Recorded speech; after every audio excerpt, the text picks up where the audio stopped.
Bem-vindos à aula 141 do nosso curso de filosofia.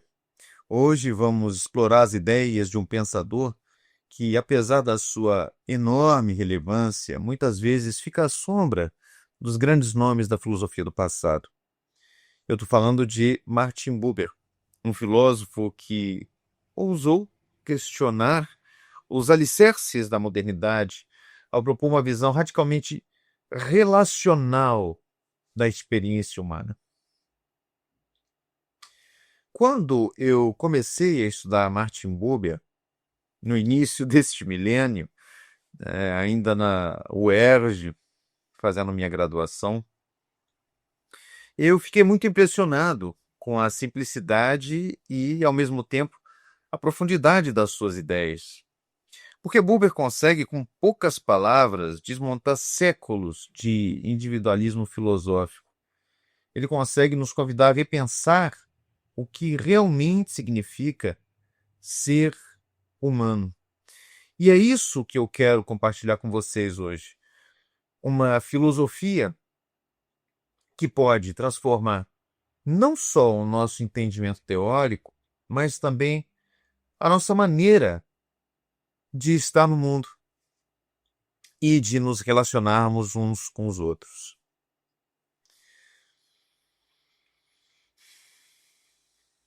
Martin Buber nasceu em Viena, em 1878, numa Europa que vivia um momento muito turbulento e muito decisivo em sua história. Para a gente compreender Buber, a gente precisa situá-lo nesse contexto. E esse é o momento da crise da razão iluminista, quando o otimismo científico que marcou o século XVIII e boa parte do século XIX começava a ser questionado, quando novas correntes do pensamento surgiam para lidar com os dilemas da nossa condição humana.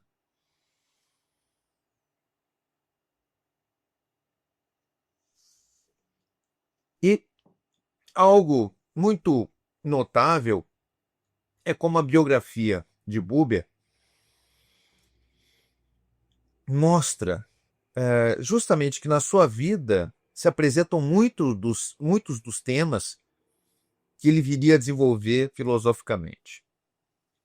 Por exemplo, aos 3 anos de idade, seus pais se separaram. Um evento muito traumático que viria a marcar profundamente a sua sensibilidade. Ele foi criado pelo avô paterno, Solomon Buber, né, numa cidade que hoje em dia fica na Ucrânia. Né, ele vive na Ucrânia. E imaginem o jovem Martin crescendo na casa desse avô, que era um professor, que era um renomado estudioso da tradição judaica. E havia ali um ambiente impregnado de espiritualidade e de cultura judaica. E esse ambiente foi determinante para o desenvolvimento do seu pensamento. Na sua formação intelectual, de fato, Buber não se limitou a uma única área. Ele estudou filosofia, estudou psicologia, estudou filologia, estudou história da arte. Isso em várias universidades, em Viena, em Leipzig, Berlim, Zurique. E essa amplitude de interesses de Buber já revela um espírito que desde a juventude se recusava a aceitar as compartimentalizações rígidas do conhecimento e buscava uma visão mais integrada da experiência humana. Foi muito importante para Buber ter se envolvido com o movimento sionista. Mas, diferentemente de muitos dos seus contemporâneos, ele não via o sionismo como um movimento político nacionalista. Né? Ele via o sionismo a partir de uma perspectiva cultural e espiritual do judaísmo. E mesmo em questões políticas, o Buber tinha uma abordagem sempre dialógica, buscava a compreensão, buscava o reconhecimento mútuo, inclusive, entre os judeus e os árabes na Palestina. Todavia, houve um momento em que ele precisou simplesmente ir embora, fugir, né? Em 1938, Buber foi embora da Alemanha por razões evidentes, em 1938, e ele foi se estabelecer em Jerusalém, onde ele foi ensinar filosofia na Universidade Hebraica e ficou até se aposentar em 1951. Na verdade, ele continuou intelectualmente ativo até a sua morte, em 65, né, escrevendo e participando de debates públicos.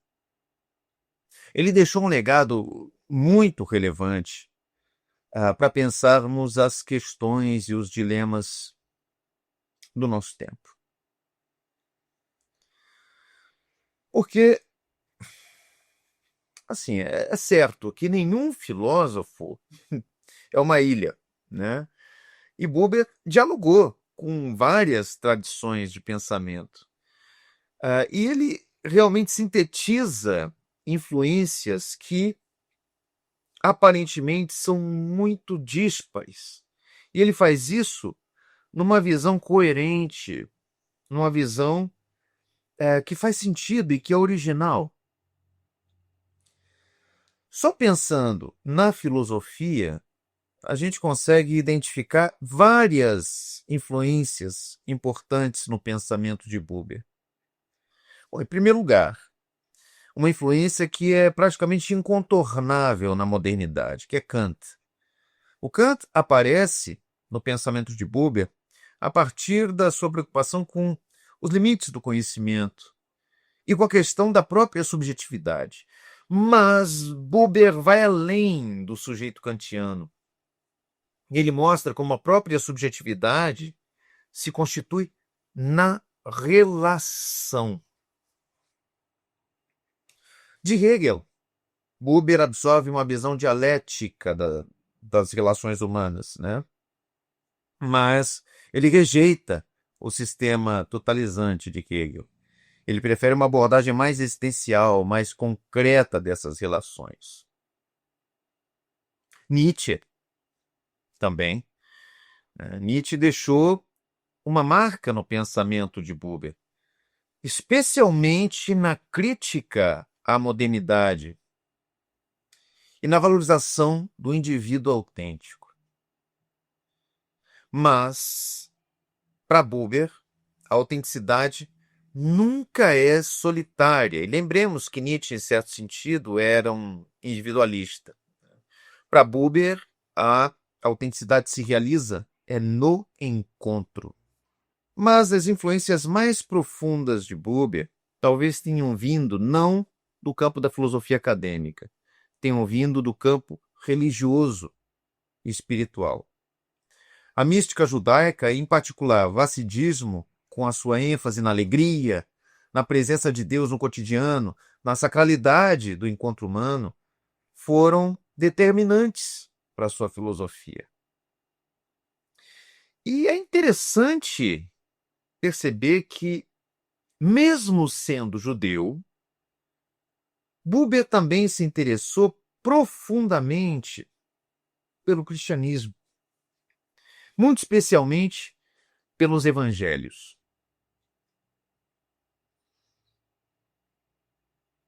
E, de fato, Buber leu e comentou os evangelhos com muita sensibilidade.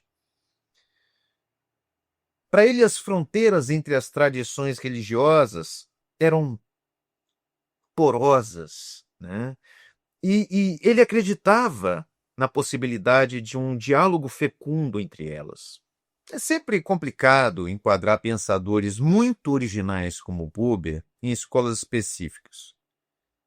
Mas podemos situar Buber como talvez o principal representante de uma filosofia do diálogo, né, que foca não tanto na existência individual isolada, que foca em lugar disso na relação entre os seres como constituinte fundamental da realidade do ser humano.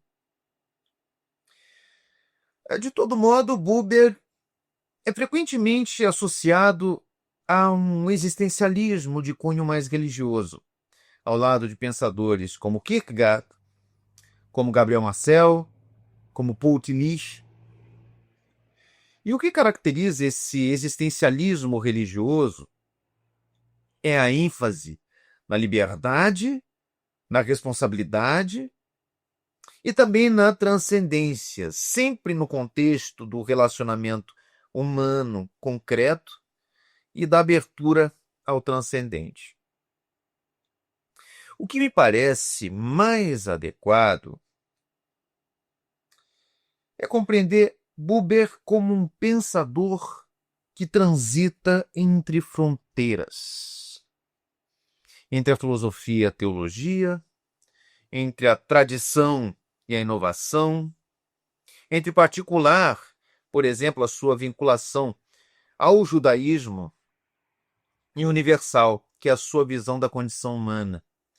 Essa capacidade de habitar os entres é, na verdade, coerente com a sua própria filosofia, que valoriza justamente o espaço do encontro, o entre da relação.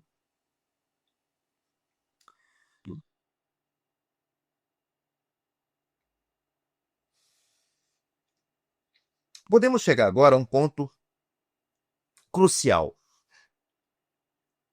a metafísica de Buber. E aqui nós podemos ver claramente como Buber rompe com as tradições metafísicas bem estabelecidas.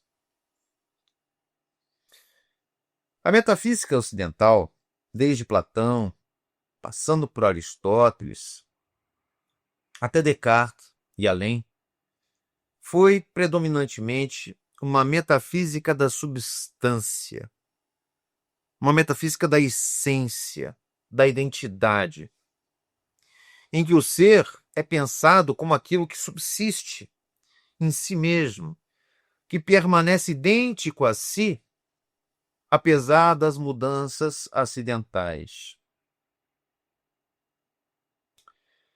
Buber propõe alguma coisa que é radicalmente diferente. Ele propõe uma metafísica da relação. Para ele, o ser humano não é propriamente uma substância. O ser humano não é propriamente uma essência fechada em si mesma. Para Buber, o ser humano é um ser que só se constitui plenamente na relação com o outro.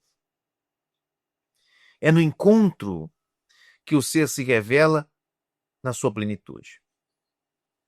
Pensem, amigos, pensem na revolução que isso representa.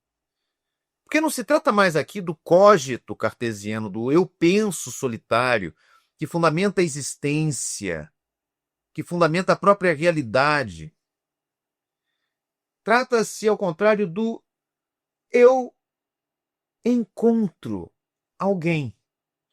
Ou melhor, o nós nos encontramos e ali pensamos juntos, um cogitamos e não cogito.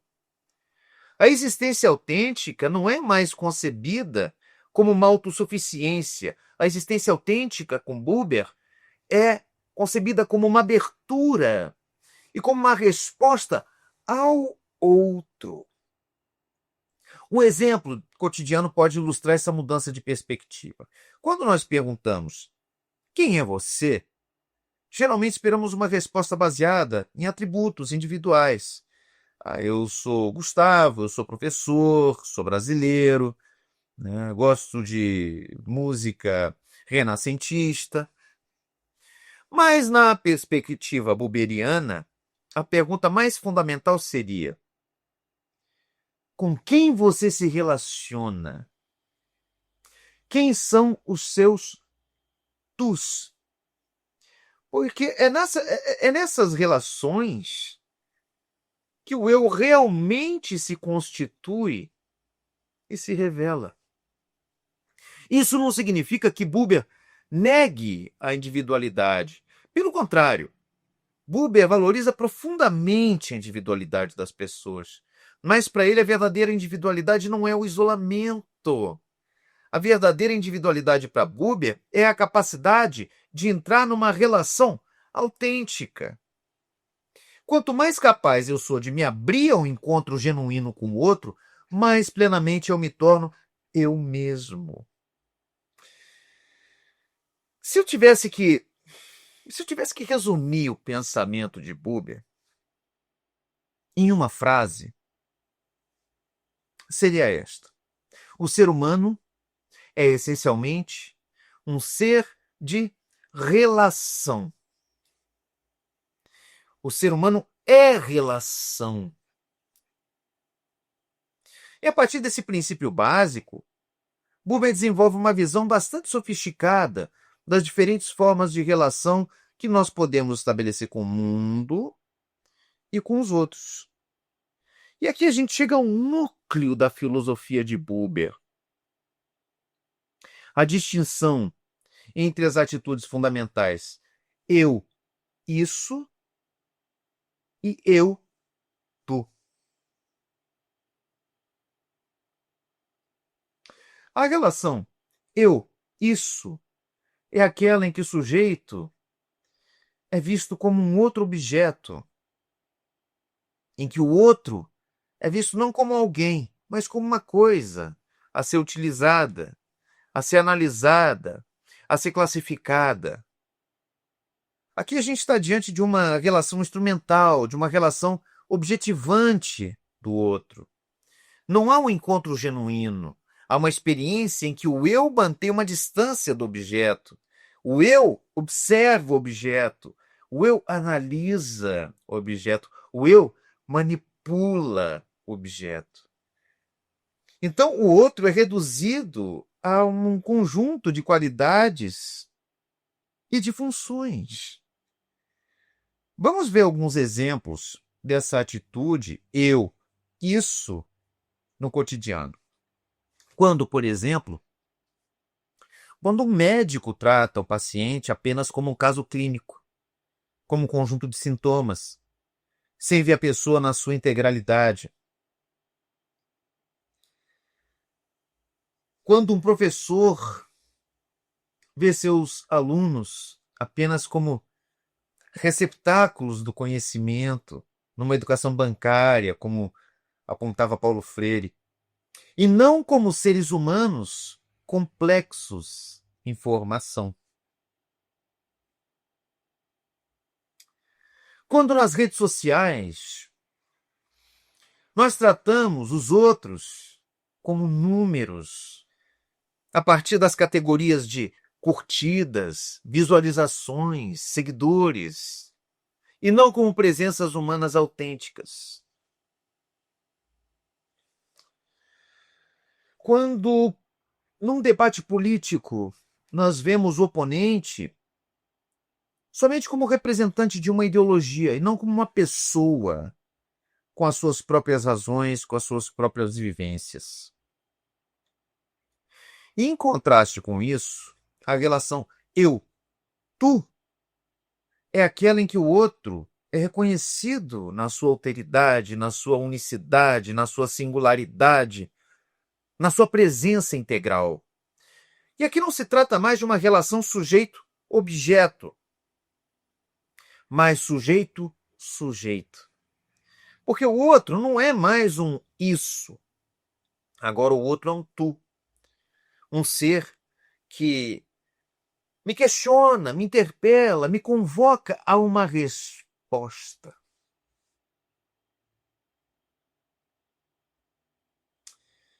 Por exemplo, nós temos a relação eu-tu quando duas pessoas conversam e realmente se escutam, sem pressa, sem agenda prévia, quando elas estão abertas ao inesperado que pode surgir de um diálogo. Quando nós contemplamos uma obra de arte, por exemplo, e nos deixamos tocar pela obra, sem reduzi-la a análises estéticas, análises técnicas, estilísticas, né, estéticas, sem reduzi-la a classificações.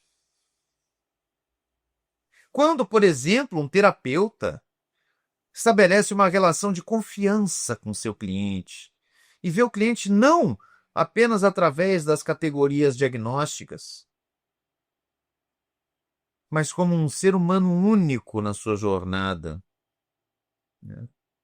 Aliás, quem faz um trabalho extraordinário de educação da visão, né, é o meu amigo Bruno Farnetano, que trabalha com médicos ensinando a ter esse contato eu e tu.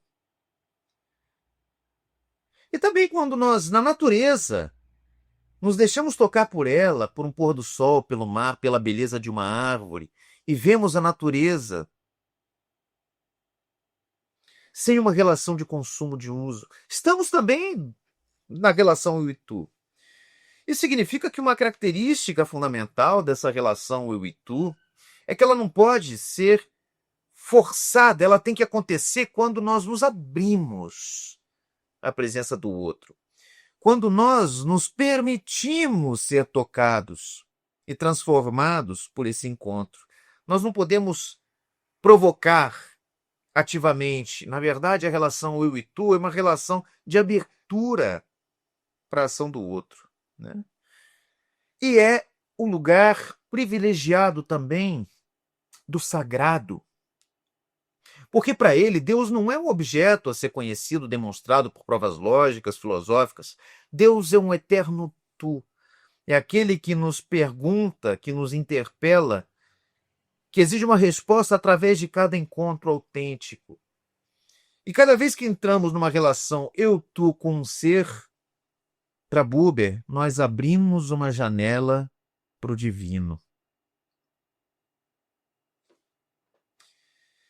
Finalmente, Buber ressalta o papel da linguagem no encontro. Porque para ele a linguagem verdadeira nasce do encontro, nasce do diálogo.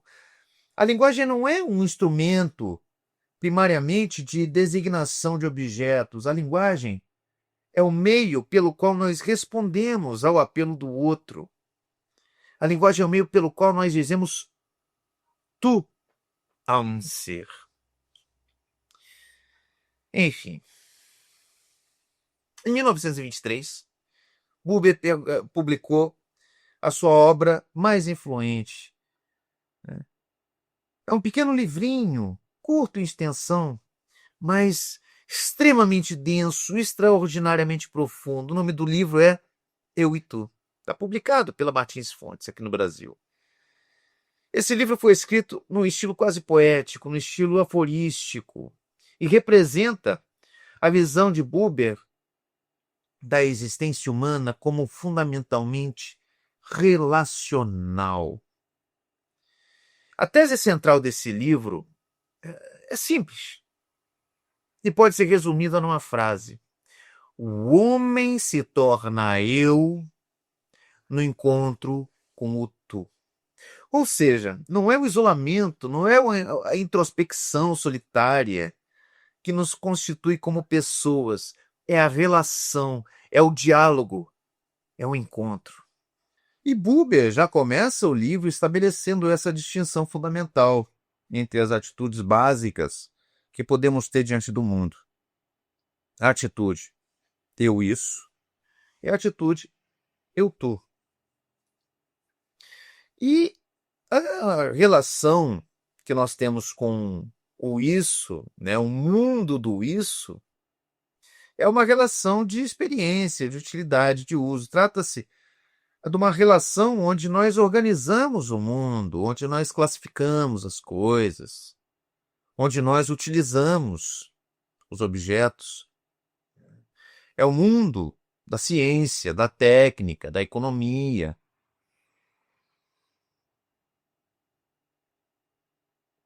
E é claro que é um mundo necessário, sem o qual nós não poderíamos viver, né?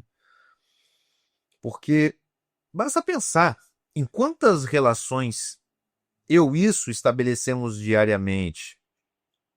quando utilizamos um utensílio para beber chá, por exemplo, quando utilizamos o computador para assistir a uma aula de filosofia ou para trabalhar, quando analisamos dados para uma pesquisa, quando utilizamos um meio de transporte para chegar a um destino, quando estudamos um fenômeno natural para compreender o que se passa. Isso significa que não existe erro, não há nada intrinsecamente errado com o mundo do isso. O problema surge quando a relação eu-isso se torna um único modo de relação. Quando toda a realidade é reduzida a objetos de uso, de conhecimento, de controle. Aí, como diz Buber, o homem não pode viver sem o isso, mas aquele que vive só com o isso não é homem. O mundo do tu, por outro lado, é o mundo do encontro, da presença, da relação viva. Um mundo no qual não há uma objetificação, não há um distanciamento analítico, não há uma instrumentalização. Há, sim, uma presença mútua, um diálogo, uma reciprocidade, né? Por exemplo, o momento de intimidade profunda entre os amantes. Por exemplo, o encontro genuíno entre amigos que se abrem um ao outro. Por exemplo, a relação autêntica entre o mestre e o discípulo. Ou a contemplação reverente de uma obra de arte. Ou a contemplação reverente da própria natureza. Ou a experiência da oração, da meditação profunda. Para Buber, uma característica crucial da relação eu-tu é a sua efemeridade. Porque ela não pode ser sustentada indefinidamente. Ela não pode ser institucionalizada, ela não pode ser sistematizada. Os momentos da relação eu-tu são momentos de graça. São momentos que iluminam a nossa existência cotidiana. E, inevitavelmente, as relações eu-tu acabam tendendo a se transformar em relações eu-isso. Porque o amante se torna parceiro, o amigo se torna um contato, o mestre se torna autoridade. E esse é o ciclo natural das relações. O desafio para Buber é renovar continuamente a possibilidade do encontro. É resistir à tendência de reduzir tudo e todos a objetos.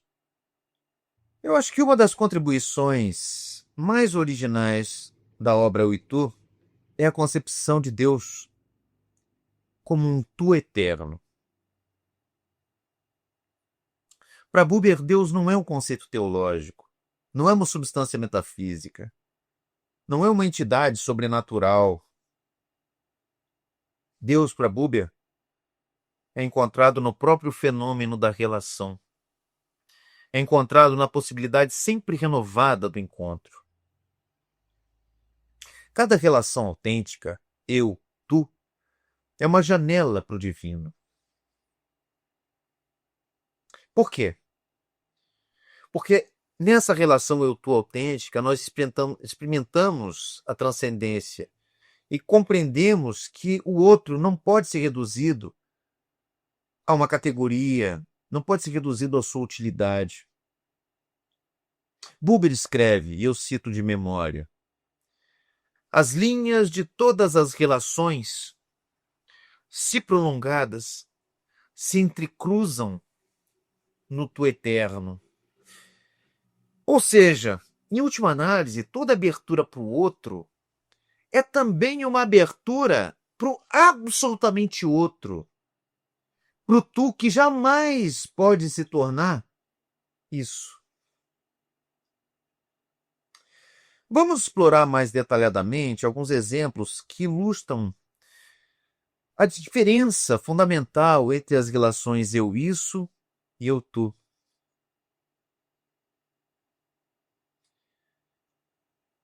Na educação, por exemplo, na relação eu-isso, o professor que vê o aluno somente como um receptor passivo de conhecimento, como um número na chamada, como uma nota no boletim.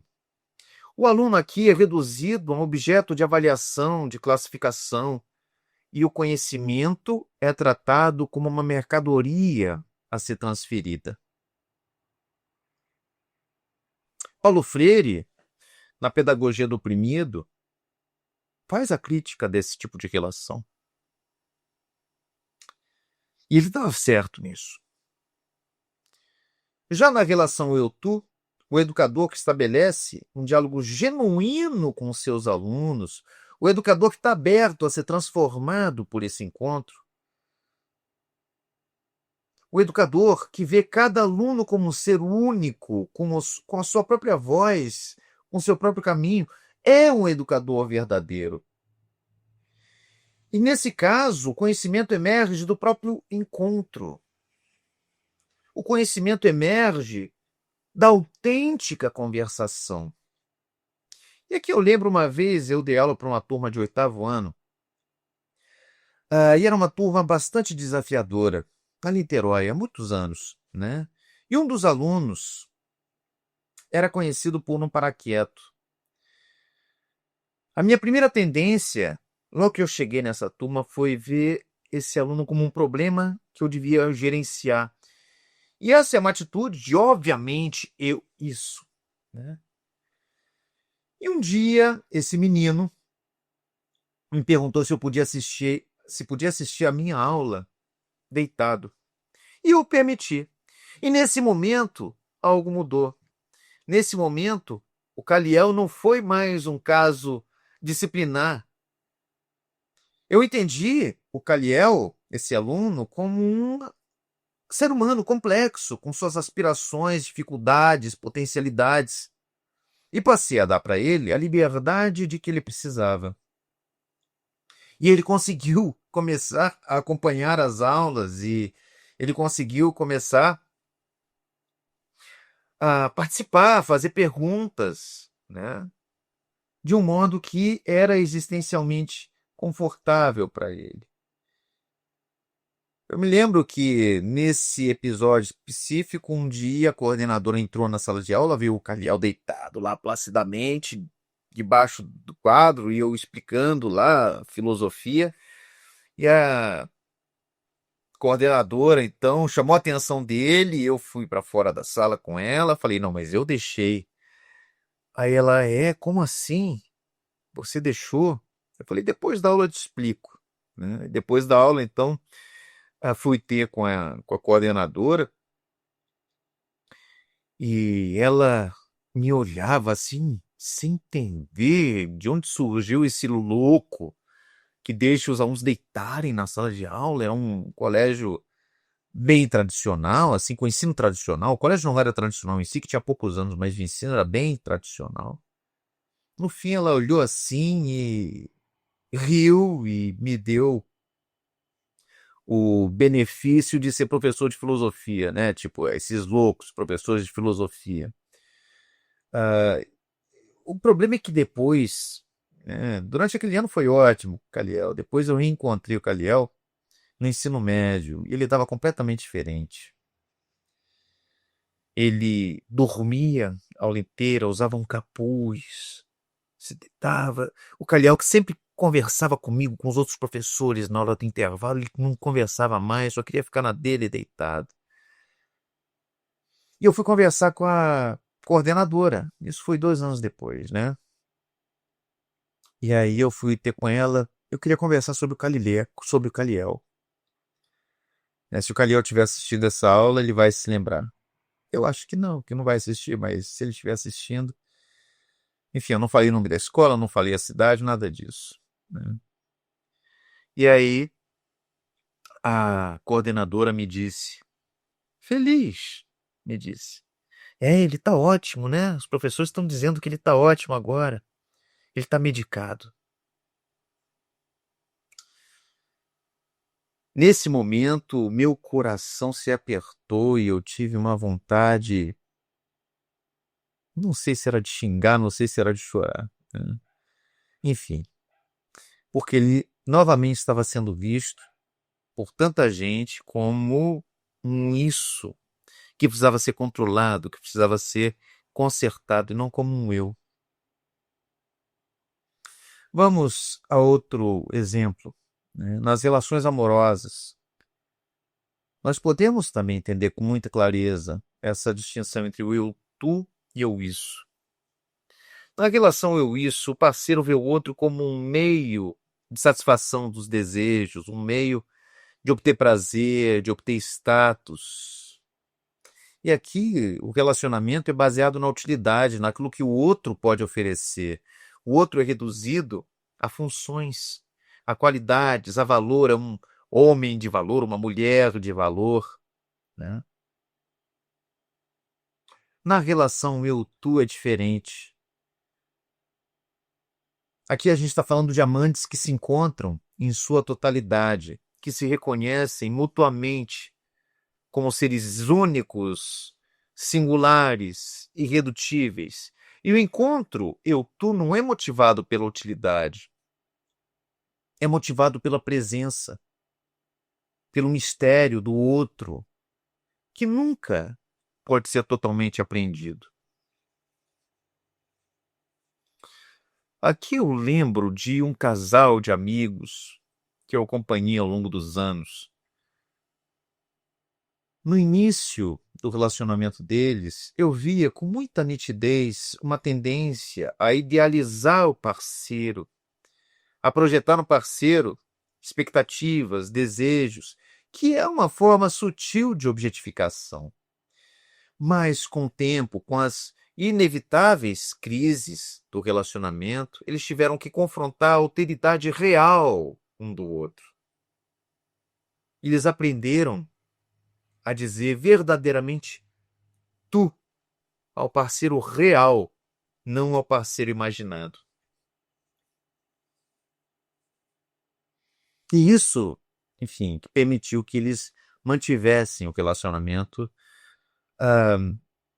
vivo, né? Na política, o mesmo acontece. Numa relação eu-isso, a política se reduz a números, estatísticas, ideologias abstratas, votos. E o cidadão é visto como eleitor, como consumidor, como contribuinte que paga impostos. E as relações políticas são baseadas em status, em poder, em utilidade.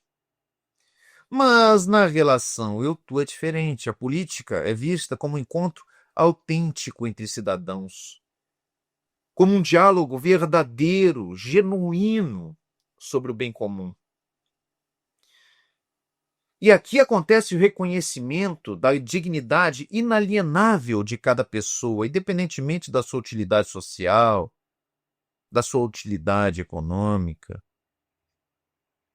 Eu me lembro de um caso que aconteceu quando eu era representante dos estudantes, eu era da União Estudantil de Teresópolis, um município no estado do Rio de Janeiro, e eu participava do Conselho Municipal de Saúde, isso no milênio passado, tá? E havia uma assembleia no conselho em que nós estávamos discutindo a instalação do hemocentro. Inicialmente, essa discussão estava no plano técnico, burocrático, com argumentos baseados em custos, em benefícios mensuráveis, em orçamento, enfim. Era um diálogo inteiramente no modo eu-isso. Só que essa dinâmica mudou quando uma senhora idosa do movimento da Associação dos Moradores de um bairro de Teresópolis compartilhou um episódio de como, anos antes, quando ela era jovem, no Rio de Janeiro, ela precisou de uma transfusão de sangue urgente. E isso salvou a vida dela e permitiu que ela fosse mãe, que ela fosse avó, né? Deu origem a várias pessoas. E, de repente, a gente não estava mais discutindo um simples projeto municipal. Nós estávamos ali diante de uma discussão que se tornou uma discussão sobre o significado real de projetos que podem salvar a vida de pessoas concretas. Ou seja, nós tivemos ali uma abertura ao modo eu, tu. Na relação com a própria natureza, nós podemos também ter essa distinção. A natureza, a partir da ótica do eu isso, é vista como recurso para ser explorado, para ser extraído, como matéria-prima, como objeto de estudo científico. A árvore é reduzida a madeira, o rio é um recurso hídrico, a paisagem é uma atração turística. Mas numa relação eu-tu, a natureza passa a ser reconhecida na sua alteridade, no seu próprio mistério.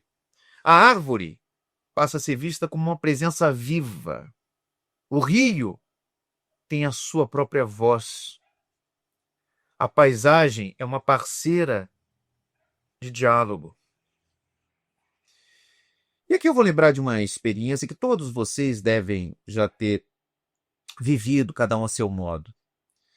Numa vez, numa caminhada na floresta em Teresópolis, eu parei diante de uma árvore certamente centenária. E a minha mente inicialmente começou analiticamente a classificar a árvore, a pensar na espécie, na idade, na função ecológica dela. Uma atitude completamente eu-isso. Mas, quando eu percebi o que eu estava fazendo, essa atitude se dissolveu. E eu passei a simplesmente estar presente com aquela árvore. Diante dela, sem análise, sem classificação, somente reconhecendo a sua existência única. E foi um breve momento de uma relação eu-tu com um ser não humano, uma experiência de reverência, que de algum modo contribuiu, transformou um pouco que seja a minha compreensão da natureza. Todos vocês devem ter passado por experiências desse tipo. Na espiritualidade também isso acontece. Na relação eu-isso, Deus é reduzido a um conceito teológico, a um objeto de crença, a uma entidade metafísica, a uma ideia para ser provada por meio de argumentos. A religião é um conjunto de doutrinas, conjunto de rituais, de normas que devem ser seguidos. A fé é uma adesão intelectual a certas proposições. Mas na relação eu-tu, Deus é recebido como uma presença viva, como o tu que interpela, que convoca a uma resposta. E a religião é uma abertura ao mistério, a um diálogo com o transcendente. E a fé é uma relação de confiança. Eu conheço pessoas que abandonaram a religião formal porque sentiam que ela havia se tornado um sistema de proposições abstratas, um sistema de teses, de mandamentos desconectados da experiência viva. E aqui a gente está, evidentemente, numa religião vivida como um eu-isso. E o que muitos buscam, na verdade, é a possibilidade de um encontro genuíno com o divino. Uma relação eu-tu com o sagrado que transcende formas, transcende rituais, transcende ideias. Agora eu quero aprofundar um ponto crucial. Como a filosofia do diálogo de Buber representa uma alternativa radical ao individualismo metafísico que tem dominado o pensamento ocidental desde o início da modernidade. O individualismo metafísico, que caracteriza grande parte da filosofia moderna, desde Descartes até algumas correntes contemporâneas, o individualismo metafísico baseia-se em algumas premissas fundamentais. Em primeiro lugar, o indivíduo é a realidade primária, é o átomo social, é a unidade básica da experiência humana. Eu tenho um livro sobre isso, né? Pax Eterna, um ensaio sobre o sujeito atômico, que publiquei tem uns 2 anos. Segundo lugar, a consciência individual, isolada e autônoma, é o ponto de vista de partida do conhecimento e da certeza. Vamos lembrar de Descartes, que propõe justamente isso. E Locke também. Em terceiro lugar, as relações sociais são secundárias, são derivadas, são resultado de um contrato ou de um acordo entre indivíduos que já estão previamente, plenamente constituídos. Essa visão encontra sua expressão paradigmática no cogito cartesiano, no penso, logo existo, e eu sou, na minha existência, o fundamento de todo conhecimento. Descartes, na sua busca por um fundamento inabalável para o conhecimento, recorre justamente à introspecção solitária. Ele está sozinho lá, tomando seu vinho no seu robe de chambre, né? Ele recorre à certeza do seu eu pensante. O outro, o mundo externo, e mesmo o próprio corpo dele, entendido como um outro, são colocados sob dúvida. Enquanto somente a mente individual permanece com uma certeza indubitável. Já John Locke, por exemplo, desenvolve uma teoria política que é baseada na ideia do indivíduo atomizado, dotado de direitos naturais anteriores à própria sociedade. O contrato social de John Locke seria um acordo entre esses indivíduos autônomos para proteger os seus direitos individuais pré-existentes, que seriam o direito à vida, à liberdade e à propriedade, que podem ser reduzidos ao direito à propriedade. E essa concepção individualista permeia não somente a filosofia. Esse individualismo permeia toda a cultura moderna. Pensem, por exemplo, nas teorias econômicas que partem do indivíduo como agente racional maximizador da utilidade. Pensem, por exemplo, nas teorias políticas que veem a sociedade como uma mera soma de preferências individuais. Pensem, por exemplo, nas psicologias que reduzem a pessoa a uma mente isolada, processando informações do ambiente. A crítica de Buber a esse individualismo metafísico é radical e profunda. Para ele, o eu isolado é uma abstração, não tem realidade. Porque o ser humano não começa como indivíduo para depois entrar em relação.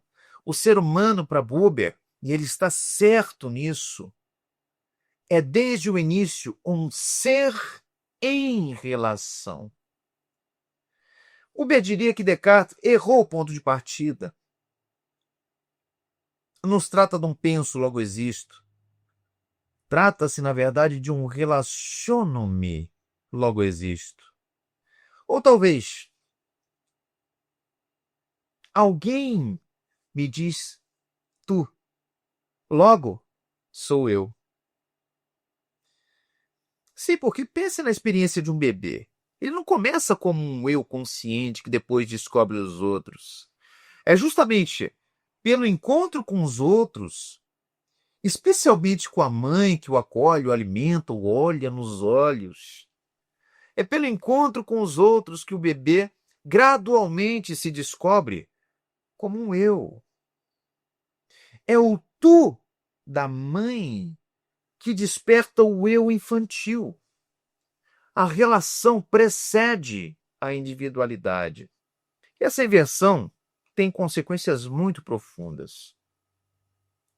Porque se a tradição liberal, de Locke a Rawls, pensa a sociedade como um acordo entre indivíduos previamente constituídos, Buber, por sua vez, nos convida a pensar a própria individualidade como emergindo das relações comunitárias. Porque não há um eu sem um tu. Não há um indivíduo sem comunidade. Para Buber, o grande problema do individualismo moderno não é somente teórico, é um problema existencial. Porque quando o individualista moderno concebe o ser humano como essencialmente isolado, é um ponto de partida atômico, né? Ele está condenando, com essa visão, o ser humano a uma solidão metafísica, a um desenraizamento, a uma incapacidade de encontro verdadeiro. E daí vêm as patologias da modernidade, que são o sentimento de alienação, a perda de sentido, a instrumentalização de todas as relações. Porque se a modernidade nos conduziu à solidão do eu, se a modernidade nos conduziu ao individualismo atomizado, nos conduziu à instrumentalização de todas as relações, Martin Buber nos convida a um outro caminho. Buber nos convida a redescobrir o caminho do diálogo, do encontro, da comunidade. E estamos chegando ao final da nossa jornada pelo pensamento de Martin Buber. E agora eu quero compartilhar com vocês algumas reflexões mais pessoais sobre o significado e sobre a relevância da filosofia de Buber para a nossa vida. Nós vivemos em um mundo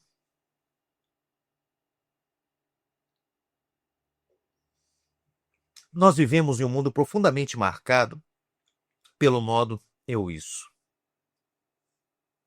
A nossa economia transforma tudo em mercadoria. A nossa tecnologia transforma pessoas em dados. A nossa política frequentemente desumaniza os adversários, né? As nossas escolas muitas vezes tratam os estudantes como números. E até as nossas relações mais íntimas correm o risco de ser contaminadas pela lógica da utilidade, do consumo, da objetificação. E, no entanto, todos nós conhecemos momentos, talvez raros, mas sempre luminosos, momentos em que essa lógica se rompe, momentos em que experimentamos o encontro genuíno, em que dizemos e ouvimos um verdadeiro tu. Aquele instante em que o amigo nos olha nos olhos e realmente nos vê. Um momento em que o estranho se torna uma presença viva num gesto de solidariedade. A conversação que nos transforma porque nos abrimos verdadeiramente ao outro. São esses momentos que nos salvam da desumanização. São esses os momentos que nos lembram da nossa humanidade essencial. Os momentos que nos devolvem ao mundo da relação viva.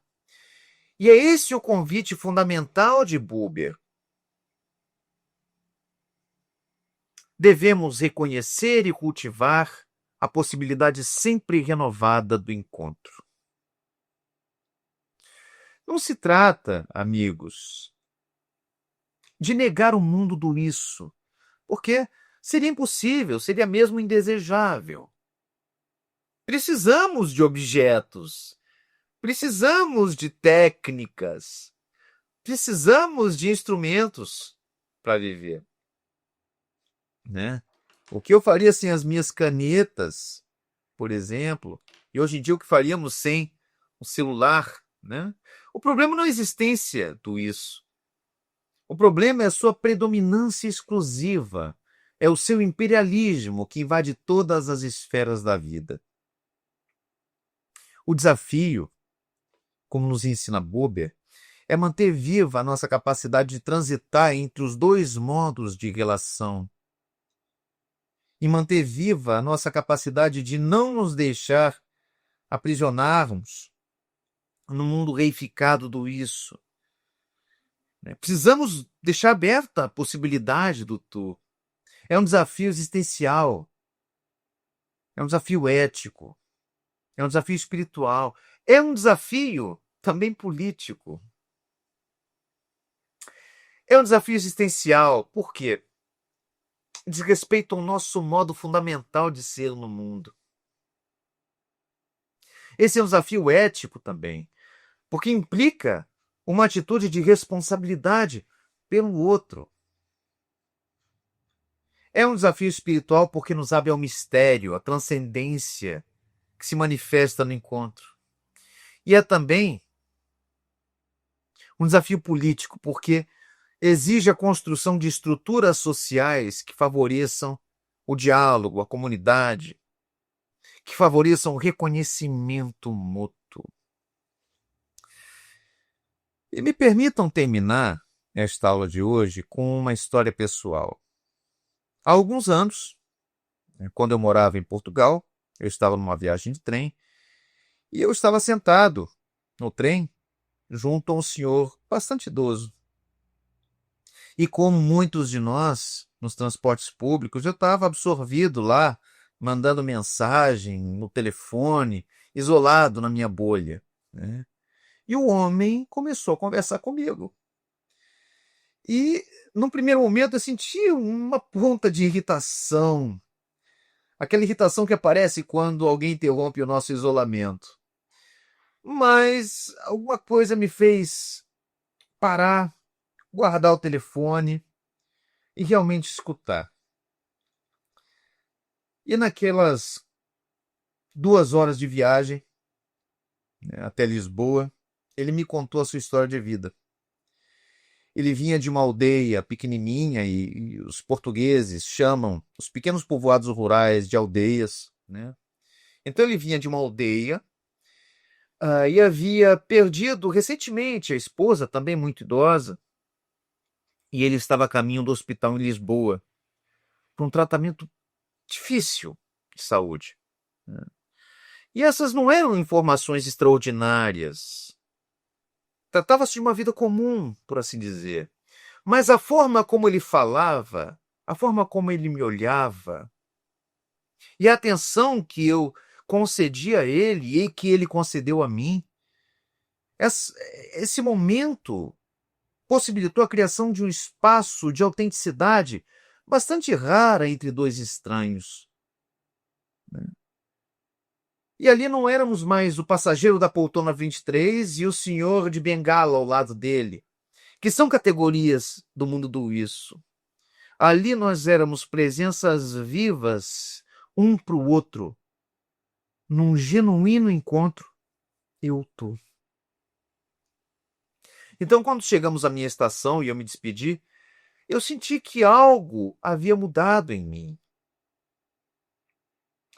Aquele breve encontro me lembrou justamente do que Buber tenta ensinar, que a nossa humanidade se realiza plenamente quando nós saímos da nossa bolha, quando saímos do nosso isolamento e quando nós nos abrimos ao outro como um tu, não como um isso. E eu acredito que esse seja o grande convite da filosofia de Martin Buber. O desafio de redescobrir, em meio à reificação geral de tudo no nosso mundo, redescobrir a possibilidade sempre renovada de um encontro genuíno. E aqui eu vejo esse convite como uma revolução mesmo, silenciosa, uma revolução silenciosa, mas muito profunda. a revolução do diálogo, a revolução da presença, a revolução da relação eu-tu. E se Buber estiver certo, cada vez que dizemos verdadeiramente tu a um ser, nós não estamos somente transformando a nossa relação com esse ser particular, estamos também abrindo uma janela para o divino, para o tu eterno, que nos interpela através de cada encontro autêntico. Talvez a pergunta mais fundamental que Buber nos deixa não seja quem sou eu? Seja ao contrário. A pergunta como estou no mundo? Como me relaciono? A quem eu digo tu? Porque, em última análise, não é na solidão do cogito cartesiano que nos descobrimos como humanos. Nós nos descobrimos como verdadeiramente humanos no espaço sagrado do encontro, onde o eu e o tu nascem simultaneamente, na palavra princípio da relação. Vamos ficar por aqui. Eu agradeço a companhia na aula 141 do nosso curso. E eu espero que esses momentos em que passamos nesta aula, mesmo intermediados por esse dispositivo tecnológico, tenham sido ocasião para repensarmos não somente as teses e as informações sobre o Buber, mas repensarmos as nossas relações verdadeiras com os tus que fazem parte da nossa existência. Um abraço e até semana que vem.